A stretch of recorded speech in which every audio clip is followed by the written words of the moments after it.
Bonjour à tous, j'espère que vous allez bien. Aujourd'hui, je vous parle de deux actions PEA sur lesquelles je viens de rentrer.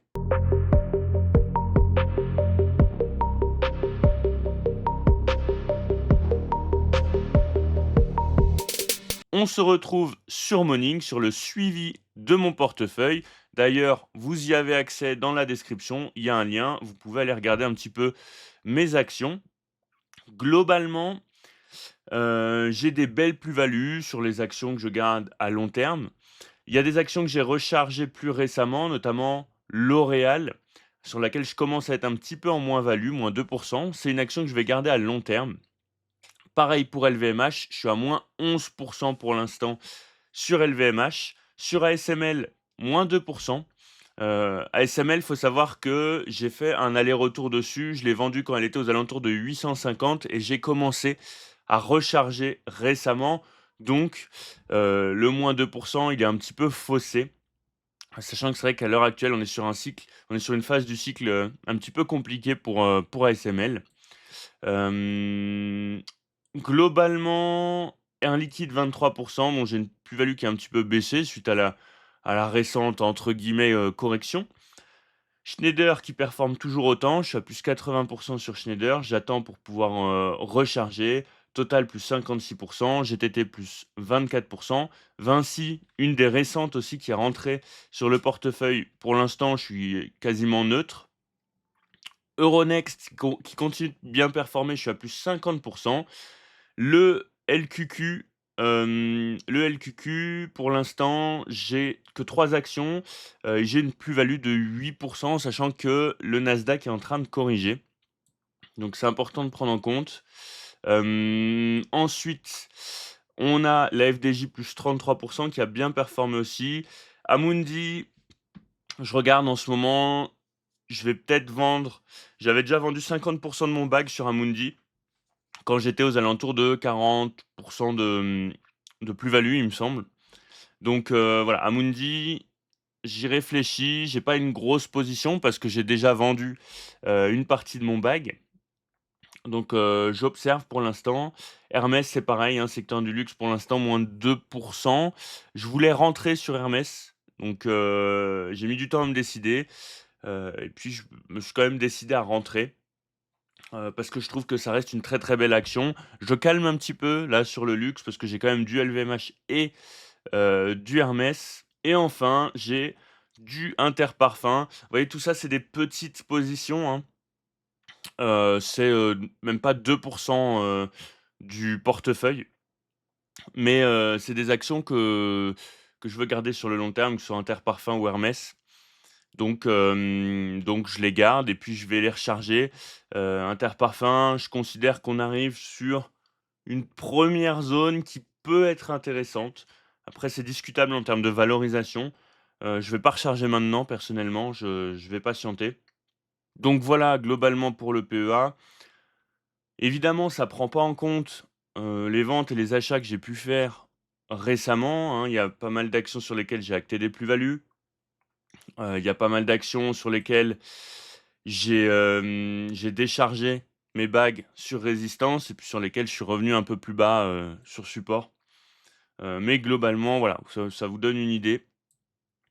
Maintenant, on va attaquer directement avec une action justement, une action que j'ai vendue, je sais plus exactement à combien. J Il me semble que je vous l'avais dit, soit sur le club des investisseurs rationnels, soit sur YouTube. Mais je l'ai vendu pas loin des 190, et on arrive sur des zones qui m'intéressent pour Capgemini. Donc on avait déjà la moyenne mobile 200 périodes, hein, qui a servi de support à plusieurs reprises et puis ensuite on avait le début de notre zone de support, hein, notre zone de support, un petit peu plus long terme, hein, qui date de 2021. Vous voyez, on était un peu en train de former un range entre ces 2 zones. On est venu la toucher, hein, pour l'instant, on n'est pas venu réellement la retester. C'est tout à fait possible, hein. Vous voyez qu'on a quand même une tendance qui reste baissière. On est sous la zone de neutralité, on est sous résistance et on est passé sous, les moyennes mobiles. Alors attention, on a quand même cassé ici un point pivot plutôt important, hein, en même temps que la moyenne mobile de 100 périodes, mais on arrive quand même sur une très belle zone de support avec un point bas aux alentours des 148 €. Pourquoi est-ce que j'ai commencé à revenir sur Capgemini? Bon, déjà parce qu'elle surperforme, hein, globalement, son secteur d'activité, avec notamment une surperformance sur les 5 dernières années et sur les 10 dernières années sur Alten et sur Sopra Steria. C'est une société, que j'ai eu longtemps en portefeuille, sur laquelle j'avais fait une très belle performance. Je devais avoir peut-être 60 ou 80 de performance, j'avoue que j'ai plus tout ça en tête. Je vous montrerai mon tableur après. Globalement, on est sur une société qui est très qualitative avec de bons fondamentaux, qui vit une crise, mais globale, hein, une crise du secteur d'activité. Vous voyez, hein, globalement, c'est tout le secteur qui est en difficulté. On arrive sur des niveaux de valorisation que je trouve personnellement intéressants. On a un PEG à 1. Vous savez que personnellement, quand le PEG se rapproche de 1, je commence à trouver ça très intéressant, sachant que la moyenne historique est plus à 1,5 en termes de PEG et le minimum à 0,8, hein. En termes de price to free cash flow, on est sur du 12, ce qui est très raisonnable, surtout pour le secteur d'activité, hein. Vous voyez qu'en moyenne, sur le secteur d'activité, on est plus sur du 18. Donc globalement, je trouve que par rapport au secteur, on est sous-évalué. On a une belle situation en termes de cash to debt. Vous voyez que globalement, on a un cash qui augmente, sauf sur le dernier exercice, et une dette qui diminue. Donc un ratio qui est en amélioration. On a une belle croissance des revenus, même sur le dernier exercice de 2023. Effectivement, en 2024, pour l'instant, c'est un petit peu compliqué. On a une rentabilité des capitaux investis de 2%, ce qui est correct. C'est sûr que c'est pas exceptionnel. Il y a le coût des capitaux qui a un petit peu augmenté, notamment en 2022 et puis qui stagne en 2023. Il sera peut-être amené à baisser en 2024 et en 2025, donc ça, c'est plutôt intéressant. Mais en revanche, vous voyez que on a un ROIC qui augmente. Pour rappel, hein, on différencie bien le ROE, c'est-à-dire ce que gagnent les investisseurs, et le ROIC, c'est-à-dire ce que gagne l'entreprise en utilisant finalement, tous ses capitaux, tout son argent. Donc c'est important de différencier les 2. C'est vrai que le return on equity, il est intéressant pour les investisseurs du point de vue, investisseur, et à l'heure actuelle, on a un, ROE qui est de 16, ce qui est tout à fait correct. C'est vrai qu'on aime bien les entreprises qui ont des ROE à 20, mais 16, c'est déjà très positif. On a un CAPEX, enfin, on a des dépenses en termes de CAPEX qui sont assez faibles, enfin, à hauteur de 10. Et puis on voit qu'il y a beaucoup d'argent, il y a beaucoup de cash qui part dans le remboursement de la dette. Donc ça, c'est plutôt positif, les intérêts, et cetera, et cetera. Si on regarde rapidement le dividende, on a un payout de 33, ce qui reste raisonnable. Il ne faudrait pas aller beaucoup plus haut. Attention quand même, on a une part du cash qui est utilisée pour les dividendes qui augmente, alors que, le cash flow en lui-même, il augmente pas forcément sur les derniers exercices. Donc c'est ce qui a très certainement fait augmenter, vous voyez, hein, le payout qui est dans le rouge par rapport à l'historique, hein. On est plus sur une moyenne à, 28. Voilà. Pour moi, ça reste quand même, dans des valeurs qui sont plutôt raisonnables. Si on regarde la GF Value de Guru Focus, on est sous-évalué, on arrive dans une zone de sous-évaluation assez importante, hein, donc c'est plutôt positif. Ce que je voulais regarder, c'était par rapport au cash. Hop, si on regarde par rapport, heu, aux anticipations en termes de FCF, c'est plutôt positif, hein. On est quand même effectivement sur une valorisation qui est intéressante. On a une croissance anticipée, hop, une croissance anticipée qui est très faible, hein. Ça, faut le prendre en compte. Le marché le prend en compte, mais c'est vrai que, on est en période de crise, hein, pour l'entreprise. Mais, au vu de la valo, je considère que ça commence à être intéressant. Donc je suis revenu sur Capgemini. Globalement, j'ai déjà fait pas mal de perfs dessus, j'ai tout revendu. Donc, ça me dérange pas de revenir, pourquoi pas, peut-être un petit peu tôt pour l'instant sur le dossier. Mais c'est sûr que c'est un dossier qu'à long terme, j'aurai très régulièrement dans mon portefeuille. Autre action sur laquelle je suis rentré, Je vous en ai parlé hier sans forcément vous dire que je rentrais dessus. Je les call sur le club des investisseurs, rationnels. Bon, c'est allé très vite, pour Clinica Baviera. J'ai pas mal hésité avant de rentrer dessus, et finalement je suis rentré un petit peu tard, hein. Je suis rentré en début de journée, donc pour l'instant je dois être à plus 8% là de plus-value en une journée, donc ça veut rien dire, hein, c'est une action que je vais garder plus longtemps. Mais effectivement, Clinica Baviera, on est sur des zones de valorisation. Donc je pensais pas, c'est en regardant que je me suis dit: «Ouh là, mais elle est pas si mal valorisée malgré toute la hausse qu'elle a eue là». Donc allez voir la vidéo d'hier si jamais vous voulez plus de détails, hein, mais globalement, voilà, sur le club d'investisseurs rationnels, moi j'ai call que je rentrais dessus. Elle a pump, elle est montée jusqu'à plus 15% en une journée, donc personnellement, j'ai pas vendu, je vais la garder. Soprasteria, Soprasteria, pardon. Clinica Baviera, c'est une société qui a une très belle tendance haussière, hein, effectivement, avec une trend en noir, heu, qui est pour l'instant très bien tenue.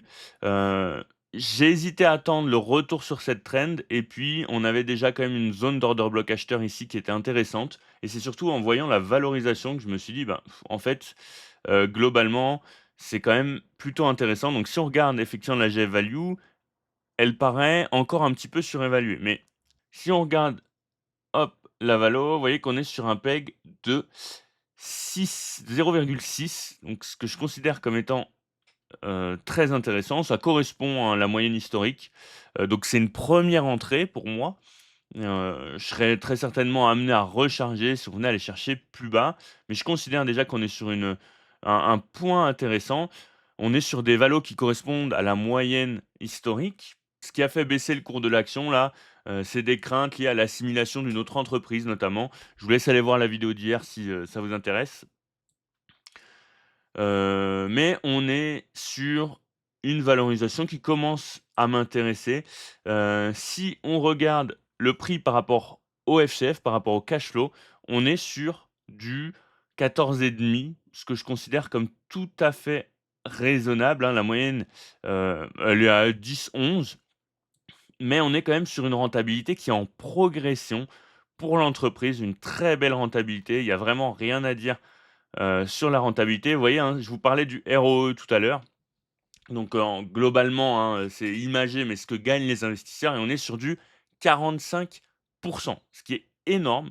Ce qui est énorme. On a des belles marges qui sont en progression. Donc, c'est très positif. On a une croissance anticipée qui est, pour moi, très correcte et si on regarde sur les 3 dernières années, on a quand même une croissance du revenu en moyenne de 22. Donc, c'est très positif, une très belle croissance pour l'instant sur cette entreprise-là. Effectivement, il y a des petites inquiétudes sur le fait que, les achats qu'elle opère, aient des difficultés, à être assimilés, à correspondre aux marges et cetera et cetera.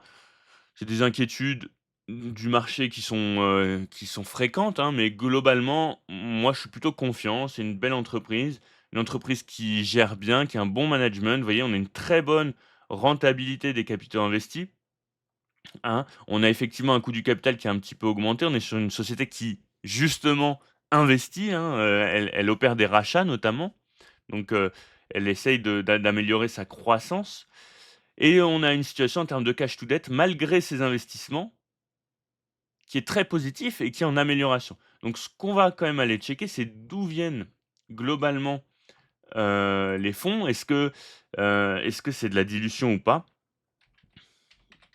Hop, Clinica Baviera. Hop là. Alors, voilà. Effectivement, elle est très haussière, hein, pour l'instant.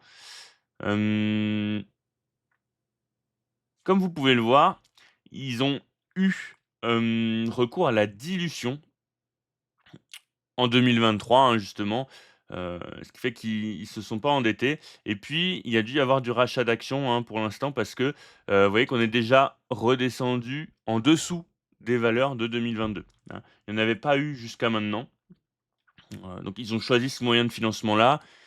Ils ont racheté des actions, donc pour moi, c'est positif. Donc voilà, c'est une belle société qui gère bien son cash, qui a quand même pas mal de dépenses en termes de CAPEX. Vous voyez 40. En même temps, le secteur d'activité veut ça aussi. Donc voilà, hein, pour Clinica Baviera, je suis rentré. Bon, pour l'instant, c'est positif. Ça ne veut pas dire que ça restera aussi positif que ça, hein, heu, mais c'est vrai qu'à court terme, je m'attendais pas à une réaction aussi rapide et aussi positive. Voilà, je suis rentré en me disant: «Bon, bah, ça peut encore baisser potentiellement, ça peut venir toucher, aussi l'oblique que vous avez juste là, on a le point pivot aussi en vert, hein, donc voilà, globalement, on a quand même des belles zones de support encore, heu, en dessous de nos pieds. J'espère que la vidéo vous aura plu. Comme d'habitude, n'hésitez pas à liker, à commenter et à vous abonner, c'est ce qui permet de faire fonctionner la chaîne.